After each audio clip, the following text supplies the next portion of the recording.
E talvez até por isso nós tenhamos uma diversidade tão grande de doutrinas religiosas, né? Um puxando para um lado, outro para o outro, e são poucos os que vão lá pesquisar para compreender o que o evangelista queria que soubéssemos, de fato, o escritor queria que soubéssemos. E uma destas palavras me chamou a atenção, que são as palavras de Jesus, no segundo o evangelista João, ou segundo o evangelho, que leva o nome de João. Na verdade, nós não temos certeza que João é esse, entende, que escreveu o evangelho. Nós atribuímos ao João apóstolo, mas, na verdade, não tem a assinatura dele lá nos pergaminhos, tá? A tradição da igreja aponta para João o apóstolo, o escritor do evangelho que leva esse nome, ok? E em João, então, capítulo 14, versículo 27, nós temos um versículo bastante conhecido de quem lê Bíblia, de quem gosta de estudar as palavras de Jesus. E Jesus disse assim: deixo-vos a paz. Isso, língua portuguesa, olha só. Deixo-vos a paz, a minha paz vos dou. Aí você vai ler aí, vai ter: não vou-la dou como o mundo a dá. Ok? Não se turbe o vosso coração, nem se atemorize. Então, esse é o texto que nós temos, e eu creio que vocês já ouviram muitas homilias, pregações, né, a respeito desse texto. Mas ele me chamou a atenção à medida em que fui pesquisar um pouquinho a língua hebraica. E eu não me aprofundei muito não, eu só fui lá numa enciclopédia hebraica e comecei a vasculhar um pouquinho. E a língua hebraica é uma língua linda, é maravilhosa. Cada letra tem uma história. Cada letra, para formar uma palavra, não só a palavra tem uma história, ela trabalha com raízes, né? E quando vamos estudar o alfabeto hebraico, nós temos uma história para cada letrinha. Ela é diferente das letras do nosso alfabeto. Eu, por exemplo, não sei a história do A. Você sabe? Não sei. Entendeu? Mas quando você vai lá no hebraico, até um pontinho, ele faz um sentido dentro da formação da letra e tem uma história, tá? Não é o que eu vou entrar nessa noite, eu só vou puxar um pouquinho para nós lermos o versículo, substituindo algumas palavras. Porque a palavra traduzida por paz, deixo-vos a paz, ela é pobre, paz é pobre. Paz, quando nós vamos no dicionário, né, de português, paz vai dar ausência de guerra. Ausência de guerra. E eu pergunto para vocês, desde há 2000 anos atrás, houve ausência de guerra? As pessoas guerreiam direto. São disputas políticas, religiosas, disputas familiares, tribo contra tribo, nação contra nação. Então, ausência de guerra, nós teríamos que dizer que Jesus estaria dizendo para nós: olha, eu vou deixar você numa redoma aí, entende? Vou botar vocês dentro de uma cápsula em que vocês não vão ver guerra, ter guerra. E quando nós vamos pensar em guerra, a guerra parte até de dentro do nosso pensamento, da condição da nossa vida dual. Tem guerra. Guerra tem entre marido e mulher, tem entre pais e filhos. E eu diria que ela é quase inevitável, porque há discordância. E nem todos aprenderam a discordar amando. Na sua maioria, ainda qualquer discordância é uma faísca para o ódio, para o rancor, para a mágoa. Nós conversamos aí essas últimas semanas, e graças a Deus está acabando. Eu nem quero tocar muito, mas aí na questão política, entende? Quanta faísca, nem era mais faísca, era raio, né? Caindo para tudo quanto é lado, por causa de opiniões diferentes. Então, empobrece o texto, quando nós pensamos na palavra paz, quando tu mergulha na meditação do que Cristo disse que queria deixar para nós. E quando eu digo para nós, seus discípulos, tá? Obviamente ele estava dizendo lá para os 12, certo? Mas, poeticamente, eu tomo para mim também, tá? Então eu trago para mim. Eu digo, poxa, Jesus diz que seus ensinos trazem paz, mas não é só isso. Vamos ler um pouquinho aqui, modificando palavras aqui. Shalom, eu vou explicar o sentido de shalom dentro do que o dicionário diz. Primeiro, o que significa shalom? Eu posso dizer que shalom é antes de qualquer coisa, plenitude, estado completo de ser, tá? Então, você olhar shalom é algo tão maravilhoso, tão glorioso. Eu sei que você tem ali no quadro, né? O Diego deve estar botando lá o segundo slide, certo? E nós temos ali, ó, shalom indica ótimas condições de vida. É uma palavra que remete nós para um padrão de vida onde não falta nada, onde não há ausência de nada, nem de saúde mental, nem de saúde física. Olha só um pouquinho mais na frente ali, a tradução da palavra shalom: estar seguro, estar bem, estar feliz, ter saúde, prosperidade, paz ou tranquilidade. Aparece 237 vezes no Antigo Testamento. Aqui eu botei Primeiro Testamento, que essa coisa de antigo aí é tão chata, né? Parece que está tão envelhecido que não serve mais para dar nenhuma luz, ok? Então observe bem, traduzir shalom é traduzir segurança, eu me sentir seguro, você se sentir seguro.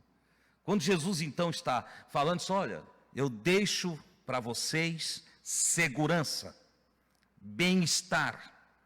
Eu quero que vocês tenham saúde física e mental, prosperidade.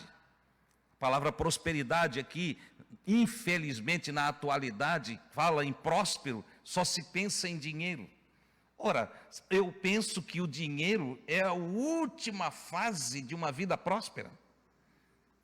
Porque se definir prosperidade por quantidade de dinheiro, milionário não se suicidava. Mas veja que o sujeito pode ter muito dinheiro guardado e ter um mal-estar interior. Está existindo de uma forma insegura, totalmente desprovido de felicidade, distante da saúde, quer seja psíquica ou física. Alguém pode olhar prosperidade por esse veio aí de dinheiro? Isso não é não.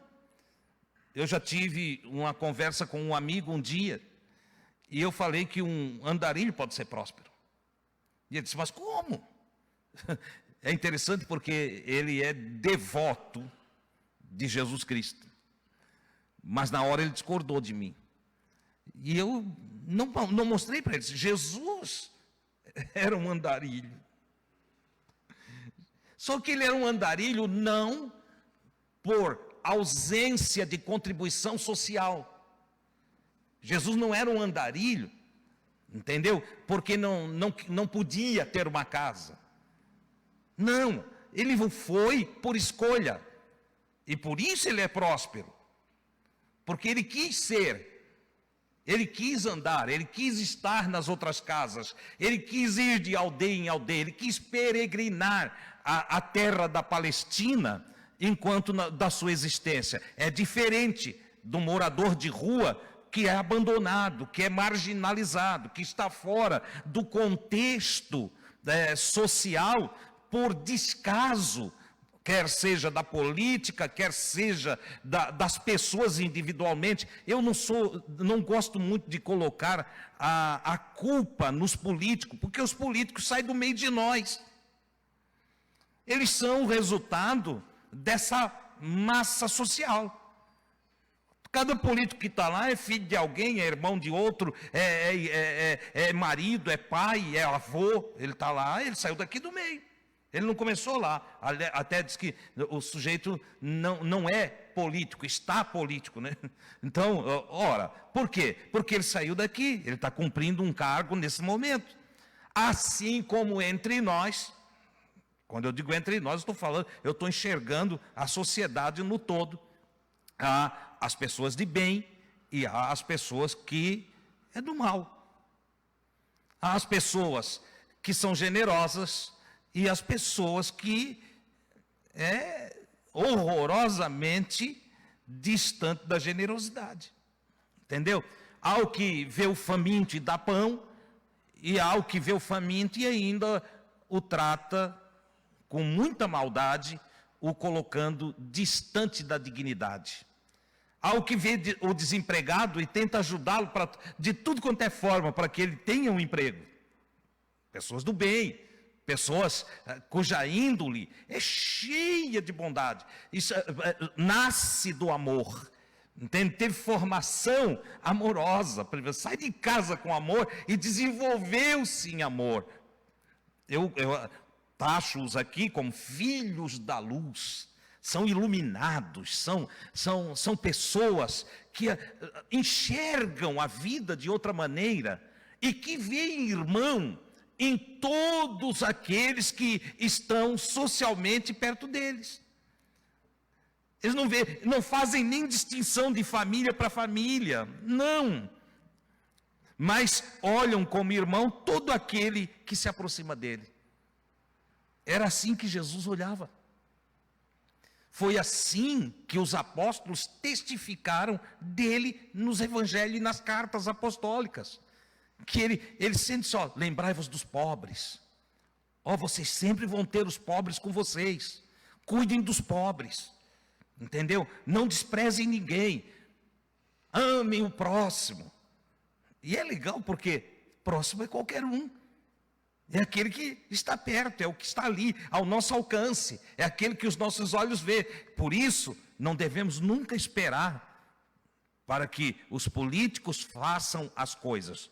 Nós devemos esperar que eles façam, mas nunca esperar para que eles façam. Deve começar em nós. Uma transformação social, uma mudança social. Entende? Uma reparação social pode começar comigo e com você. Como é que o profeta Isaías coloca isso? Lá no capítulo 58, ele vai dizer o seguinte, olha, se você vê o nu, cubra ele. Vai lá e veste ele. Se você encontrar o faminto, reparte o teu pão com ele. Se você encontrar o sedento, dá da tua água para ele. E assim sucessivamente.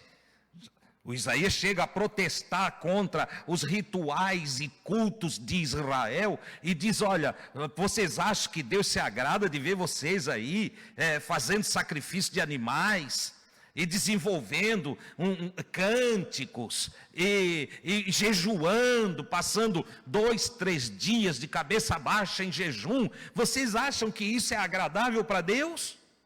Não. Não.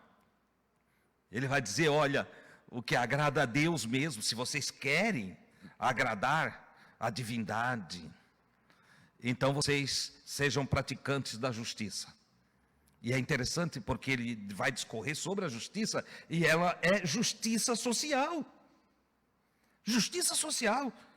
Quando só encontra o nu, veste o nu. Isso agrada a Deus. Deus não se agrada de nós ficar passando fome um dia todo, em nome de Jesus, né?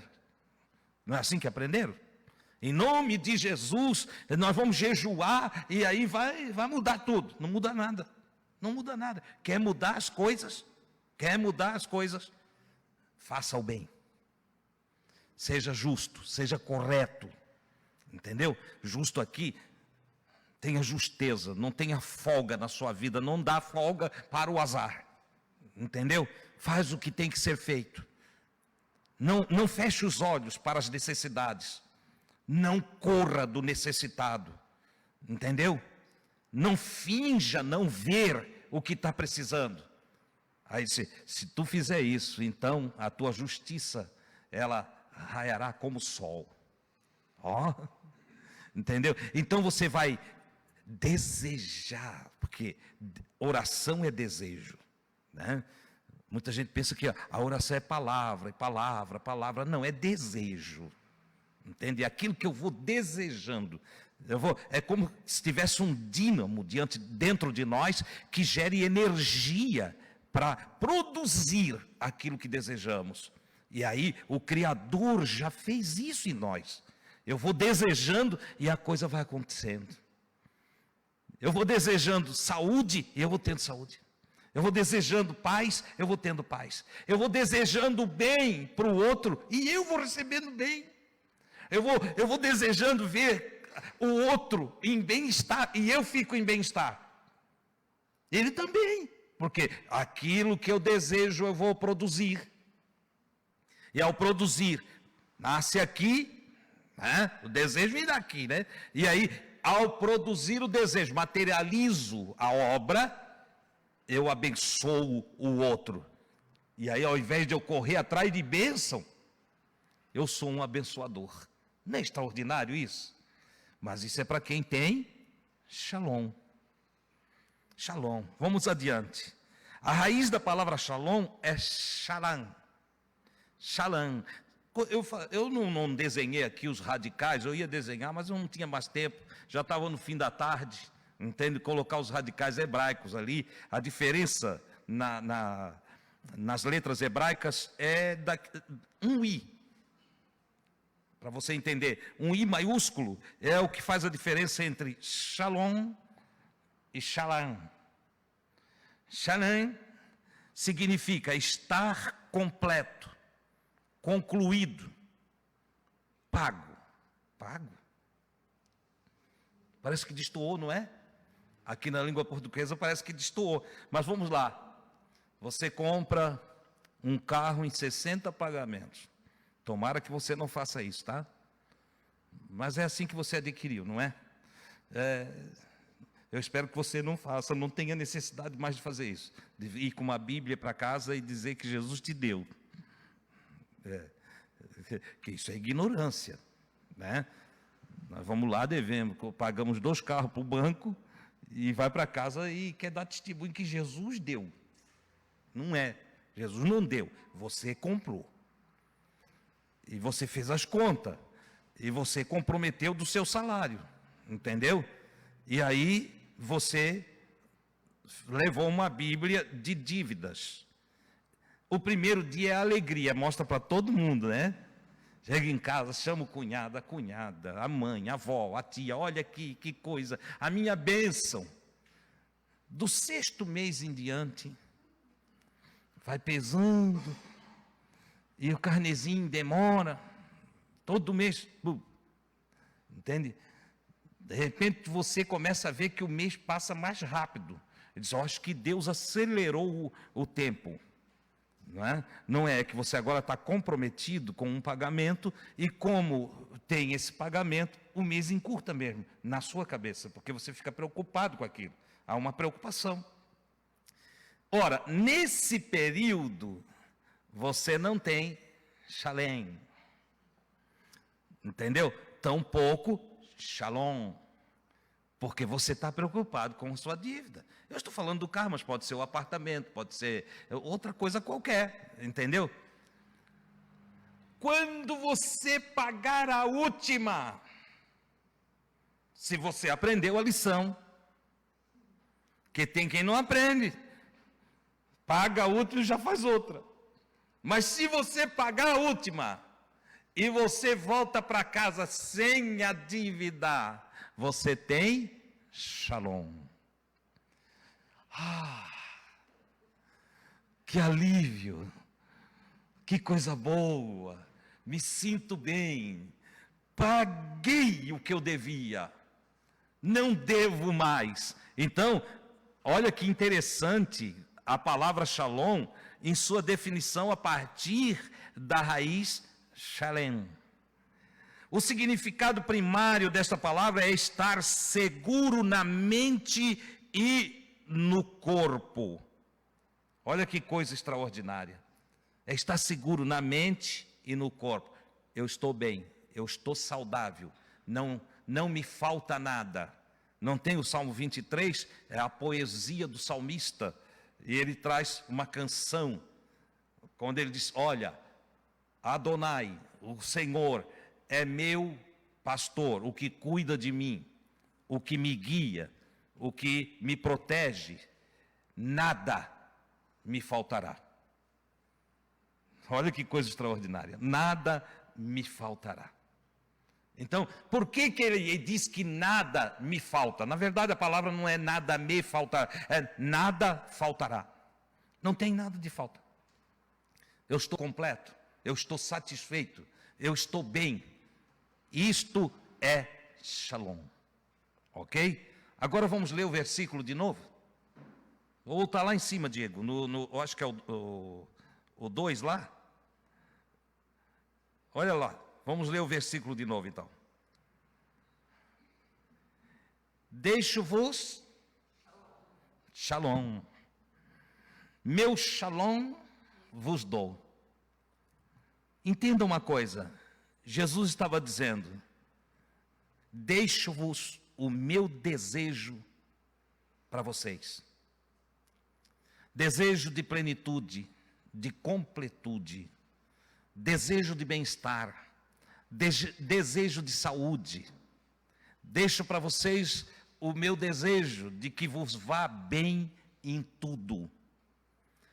Desejo que vocês tenham semente para semear o vosso campo e que a terra não perca a força de fazer brotar a semente. Desejo que com a semente na terra haja chuvas. Desejo que após as chuvas raie o sol, que vocês alcancem o que desejam, que estejam bem na mente e no corpo, que tenham saúde psíquica e que tenham saúde física. Olha o que Jesus está desejando aqui. Esse é o meu desejo para vocês. Deixo-vos shalom, meu shalom vos dou. Por que meu shalom vos dou? Porque o bem que eu tenho em mim, o bem que eu tenho, carrego comigo, a bênção que eu possuo, a unção que está sobre mim, a saúde que levo no meu corpo e na minha mente, a iluminação do Criador sobre o meu ser, tudo que sou, tudo que eu tenho, eu quero que vocês tenham e sejam também. Amigos, é algo muito profundo desejar shalom. É algo maravilhoso ter shalom. É algo glorioso, maravilhoso eu ter shalom. Porque é o estar completo, estar pleno. Não é só ter a ausência de guerra. Não, é mais do que isso.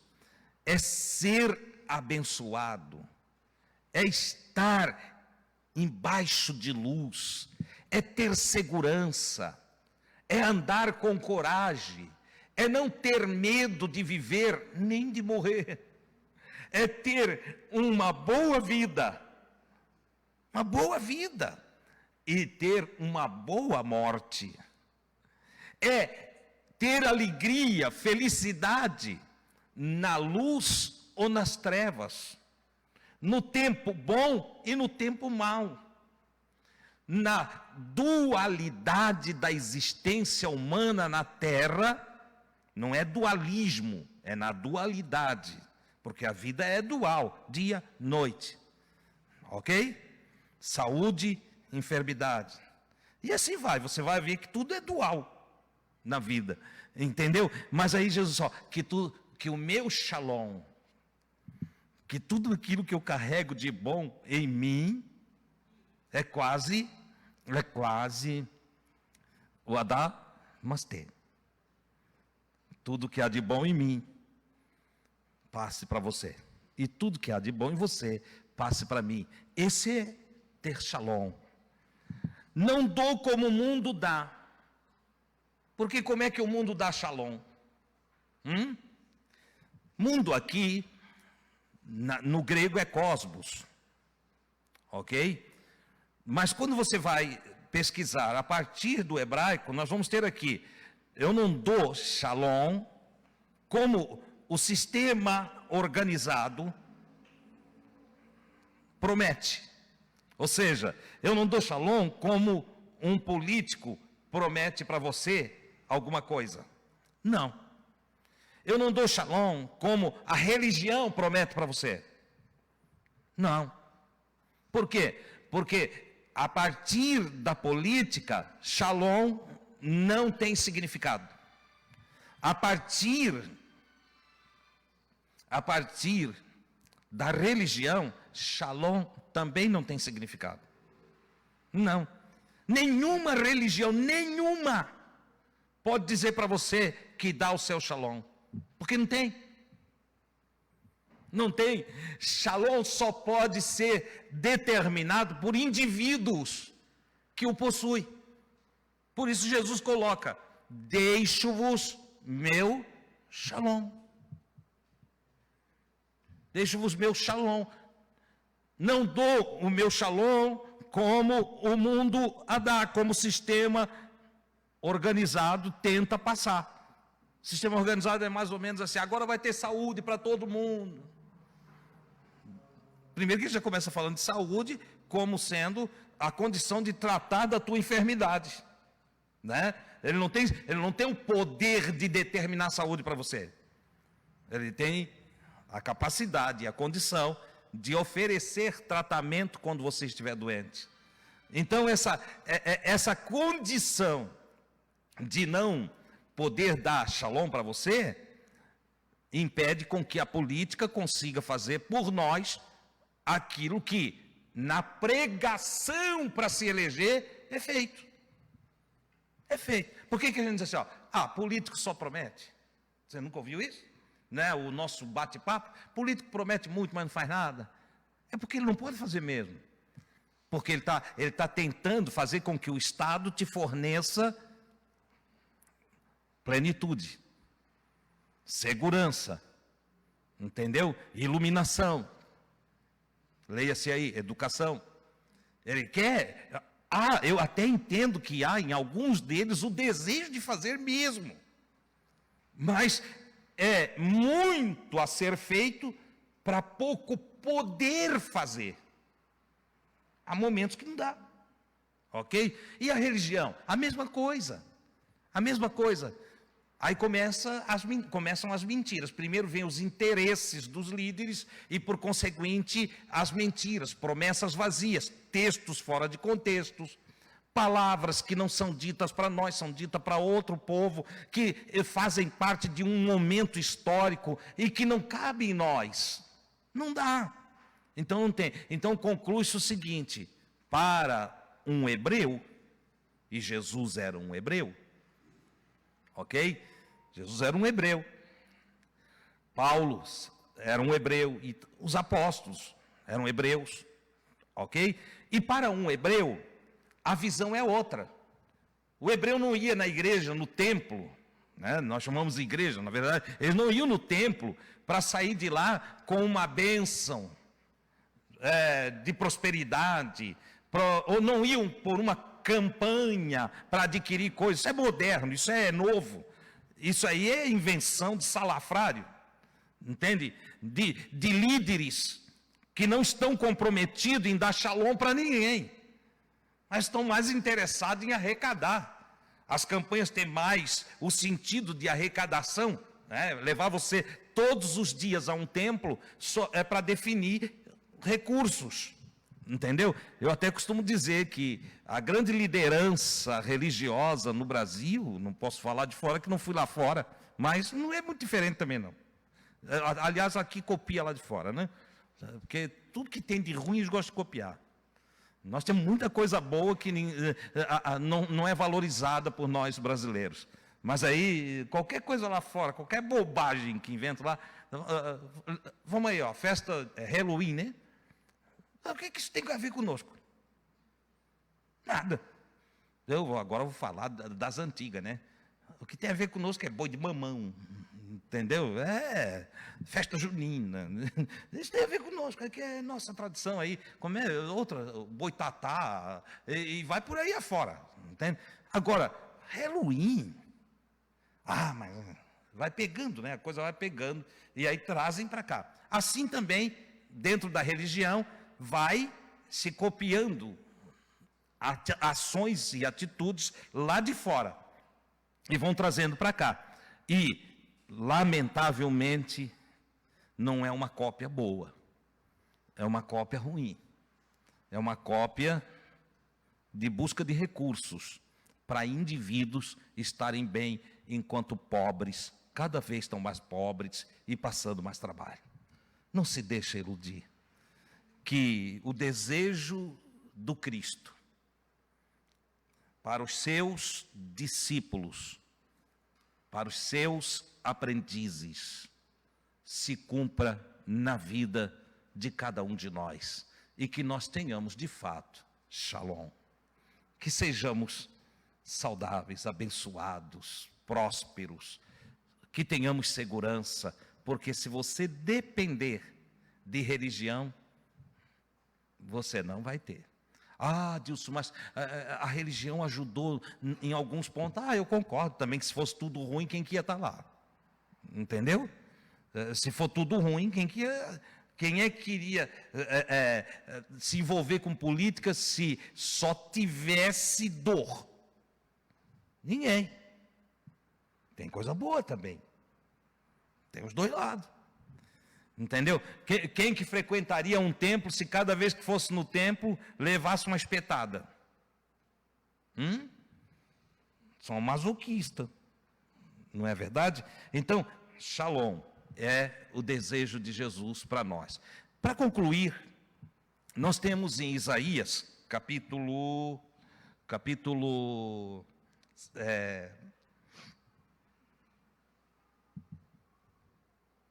Isaías 45, 7. Capítulo 45, versículo 7. Aquilo que eu estou chamando aqui de o contrário de Shalom. Para nós entendermos. A palavrinha hebraica é Ra. Shalom é o contrário, então. Ra é uma palavra que trata de calamidade e é mal com U. Traduzido nas nossas Bíblias, com L, mal com L. Não é mal com U. E o texto de Isaías, ele é assim: eu formo a luz. Está falando do Criador, o Isaías está numa profecia, falando em nome do Criador. Ele diz: eu formo a luz e crio as trevas. Para aí, o Criador é que criou as trevas e criou a luz. Então, treva e luz para ele é a mesma coisa. Partiu tudo dele, para ele lida com isso, entende? Sem nenhum problema. Eu faço, você tem a tradução paz. Ele diz: eu faço Shalom. Eu faço Shalom. E crio o mal. Com o crio Ra. Mal, a calamidade,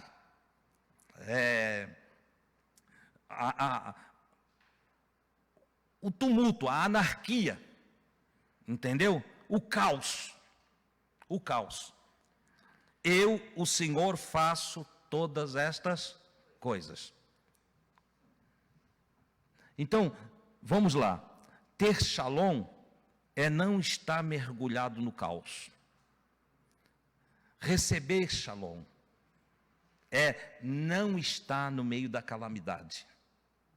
É não fazer parte das angústias e tristezas. É passar sem isso. É viver sem agonia. É estar interiormente satisfeito consigo mesmo. Tá? É estar com a mente aliviada, tranquila, sossegada. É não ter apavoro, é não ter angústia, é não ter nada que te prejudique. Ter shalom é ter o inverso do mal. Logo, é plenitude de bem. É possível ter shalom o tempo todo?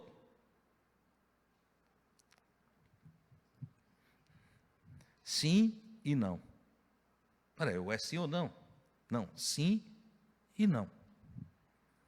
Sim, se eu planejo minha vida, se faço as contas das coisas, se planejo o meu amanhã, se não carrego uma carga de ontem, se aprendi com Paulo apóstolo a deixar as coisas que para trás ficam e prosseguir para um objetivo, tenho um alvo, entendeu? Se eu faço esse exercício mental de tirar o que não presta, esquecer do que passou, e no hoje eu preparo a semeadura do amanhã, planejo a minha vida, eu vou ter mais shalom. Mais shalom. É o que Jesus fazia. Você já leu nos evangelhos que Jesus levantava cedinho, e ele ia para um lugar à parte, um lugar onde ele ficava sozinho. Por várias vezes os apóstolos se levantaram, acordaram e tiveram que sair e ir lá ver, procurar onde ele estava.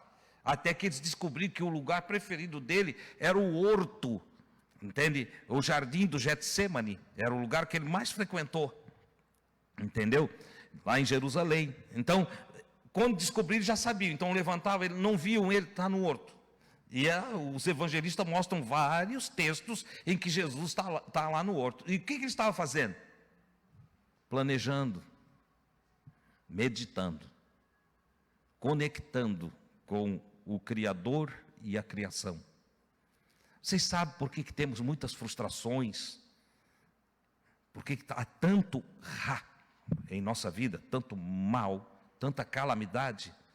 Porque às vezes ligamos o piloto automático e saímos pela vida fora, sem planejamento, sem meditação, sem avaliação de como foi o nosso dia, sem analisar o que passamos e que foi bom para nós passarmos de novo, desejar de novo, o que passamos e não foi legal, para nós não ter mais na nossa vida. Como é que faço para não passar mais por essa situação? Entendeu? Planejando, meditando, pensando, pegando as palavras dos sábios e aplicando na nossa vida. Você já parou para fazer uma análise? E isso para adquirir shalom. Quantas palavras dos sábios conduzem você? Lamentavelmente, tem pessoas que a vida delas é dirigida por palavras de tolo. Há pessoas que quem conduz elas, quem influencia elas, quem tem toda uma gama de energia sobre elas, é totalmente negativa, totalmente sem entendimento, palavras sem conhecimento, entendeu? Não tem aquele que provoca? Briga mesmo, cara, vai mesmo, entende? Na escola nós tínhamos muito isso. Dois discutiam lá e daqui a pouco, lá no futebol, na hora do recreio. E de repente o outro disse, aí te xingou. E o cara ia na pilha. Não aprendeu a ignorar a ignorância, até porque eram muito novos, entendeu? Mas nós aqui, já deu tempo de aprender a ignorar a ignorância. Já deu tempo de aprender a resolver os nossos problemas, sabendo que, se resolvermos os nossos problemas, Deus cuida de nós. Tem gente que não resolve os seus problemas e quer que Deus resolva. Eu quero frustrar você nessa noite. Quero que você saia daqui com shalom, mas vou te dar um rá também, tá? Deus não vai resolver os teus problemas. Não vai. Os teus problemas é tu que tens que resolver. Deus não vai interferir. Ou Adilson, mas Deus não vai interferir? Não vai, porque já interferiu. Como é que ele interferiu para resolver os teus problemas? Sabes me responder? Como que Deus interferiu para resolver os nossos problemas?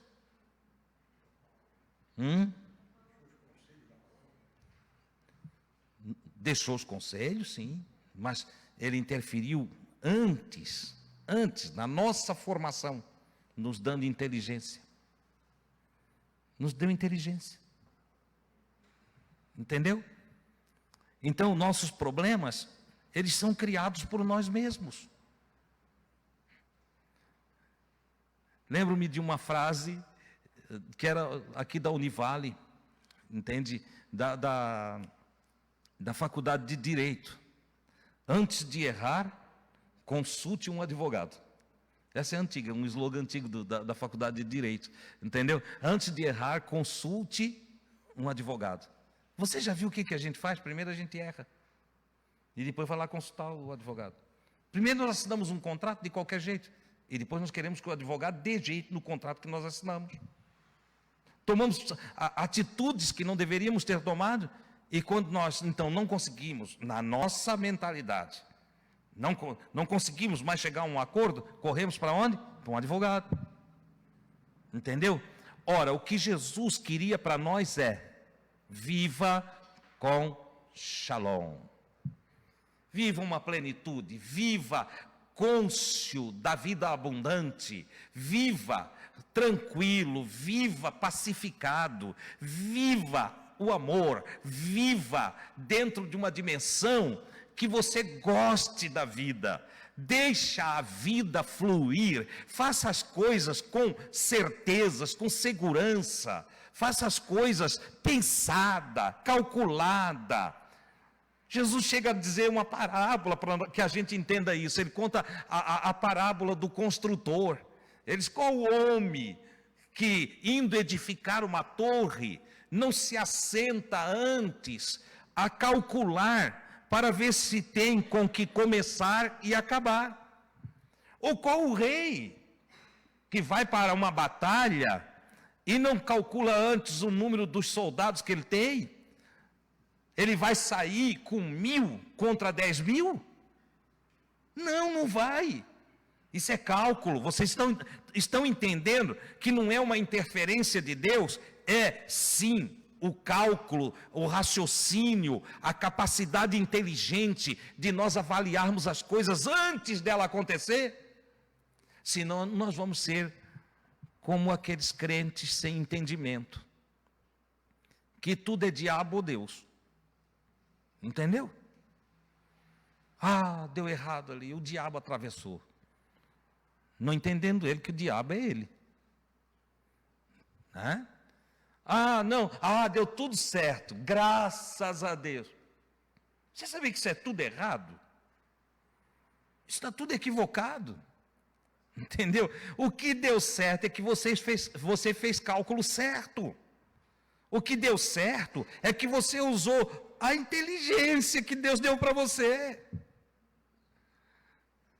Aquilo que deu certo é que você calculou: 1 mais 1 é igual a 2, ponto.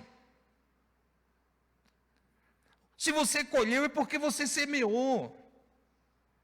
Se tivemos êxito naquilo que empreendemos, é porque foi bem planejado, foi bem calculado e foi bem executado. Como consequência, colhemos o lucro, o fruto do nosso trabalho, e o resultado é positivo. Ponto final. Irmão Adilson, mas eu gosto de crer que Deus estendeu a mão lá. Tá, então ateu ia morrer na miséria. Como é que se explica? O sujeito nem acredita em Deus, mas ele vai lá fazer uma construção, ele calcula, chama o engenheiro, faz o projeto arquitetônico, chama o calculista, faz o projeto estrutural, pede para o engenheiro fazer o projeto de hidráulica e elétrica, vai lá, contrata bons profissionais, boa mão de obra, e vai e executa conforme o projeto, aplica. E por que ele faz isso? Porque ele tem, não, o engenheiro estudou alguns anos para me responder isso aqui. Entendeu? O profissional lá, da mão de obra, não, ele tem qualificações para isso, eu tirei informações e tal, ele é bom no que faz. E aí, tudo vai dentro do cálculo, dentro daquilo que está planejado, aí tem Shalom. Aí tem Shalom. Pode ficar tranquilo. Entendeu? Ah, não, estou construindo, mas hoje eu fui visitar uma casa que está caindo. Uma casa grande. Em torno de 180 metros quadrados. Está caindo por causa de uma construção que foi feita no lado. O dono da construção do lado vai ter que indenizar a casa que está caindo. Lá não tem Shalom. Lá tem Ra, o mal, a calamidade. Vi a mulher chorando, triste. Fui com o engenheiro lá. Vi uma tristeza. E aí, vamos conversando, tal. O engenheiro disse, pois é, mas ali foi feito um cálculo para ele que era para estaquear assim, assim. Se eles não estaquearam. A senhora tem certeza? Sim, não estaquearam. O senhor pode mandar escavar que não tem uma estaca fincada. Olha a imprudência, olha a ignorância, olha a falta de entendimento. Entende? Se ele é um crente desses que entende que tudo é Deus e diabo, ele diz que o diabo estava lá. Entendeu? Não, tem diabo nenhum. Sim, se você considerar que o diabo é a falta de entendimento, que é a falta de prudência, se você considerar diabo isso aí, então estava lá o diabo, entendeu? Ou a condição de muquirana do construtor que não quis gastar com a estaca, entendeu? Ou a ignorância plena dele, de não querer investir, ou não dar ouvido ao profissional que disse o que ele tinha que fazer, está lá. Eu estou conseguindo me fazer entender aí? Viva com Shalom. O Shalom que Jesus deixou requer que eu e você façamos os cálculos certos. Tenhamos a prudência de andar como sábios e não como nécios. Que sejamos inteligentes no nosso existir. E então, viva com Shalom. Tenha saúde, tenha paz, tenha segurança, tenha plenitude. Seja completo em você mesmo. Regozije-se, porque a vida é boa e o Criador nos deu ela de presente. É as palavras que eu quero deixar para você. Vamos agradecer?